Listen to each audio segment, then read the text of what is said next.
美元標誌13個月新高，金價跌破$4000大關，創超7個月嘅新低。油價失守$70嘅關口。各位朋友，我係 Minnie， 歡迎嚟到極致快訊，嚟睇睇琴晚到今朝嘅關鍵動態。先睇國際要聞，美伊談判再添變數，特朗普明確表示唔會接受美伊協議包含任何涉及航運嘅費用。美國國務卿魯比奧確認，美伊戰術性談判將要喺本月底喺瑞士恢復。伊朗外交部發言人巴加埃就指責美軍官員涉諒解備忘錄聲明，相互矛盾，稱美方從未展示誠意。美國能源部長賴特表示，過去24小時72艘船舶通過霍爾木茲海峽，運輸原油約2000萬桶。伊朗今後就無法關閉海峽。以色列總統內塔尼亞胡強硬表態，只要其任期，以軍就唔會撤出黎巴嫩南部安全區，並強調唔會允許伊朗擁有核武器。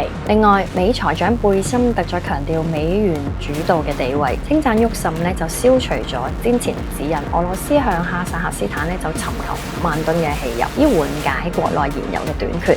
美國石油戰略儲備庫就創咗1983年嘅以嚟最低，原油庫存已經連續第9週下降至1984年嘅10月以嚟嘅最低水準。美國所有大型銀行都可以通過美聯儲年度嘅壓力測試。油價方面，周三油價重創超4%，WTI 原油就收跌4.33%，報70.47美元一桶；布倫特原油就收跌4.17%，報73.42美元一桶。過去24小時72艘船就通過咗霍爾木茲海峽，供應端擔憂持續緩解。貴金屬方面，現貨黃金自去年11月以嚟首次跌破$4000嘅大關，最低觸及$3959.35美元，最終收跌2.63%，報$4001.3美元一盎司。